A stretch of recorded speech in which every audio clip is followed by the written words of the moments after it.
بل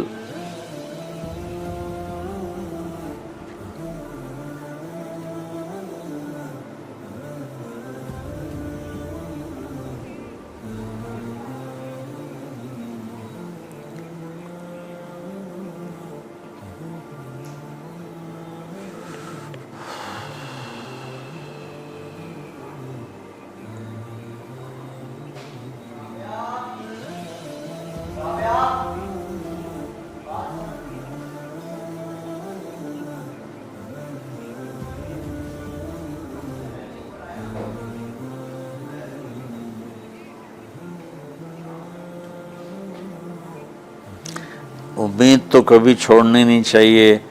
جیسے دیکھیں مریض کے ساتھ ڈاکٹر آخری حد تک جان مارتا ہے، اس کی جان بچانے کی کوشش کرتا ہے، پھر باقی جس کے نصیب میں موت ہوتی ہے وہ مر جاتا ہے، لیکن ڈاکٹر کبھی بھی اس وجہ سے نہیں چھوڑ دیتا کہ یہ مر جائے گا. تو ہم اللہ کی رحمت سے بالکل نا امید نہ ہوں، مایوس نہ ہوں. مجھے اللہ کی ذات سے بہت امید ہے. ہمارا جو اس وقت قائد ہے، اسے سیاسی بیان نہ سمجھا جائے اللہ کے واسطے. میں ایک پاکستان کا شہری ہونے کی حیثیت سے اپنا تجزیہ پیش کر رہا ہوں. غلط بھی ہو سکتا ہے، صحیح بھی ہو سکتا ہے. وہ بہت مخلص محنتی آدمی ہے.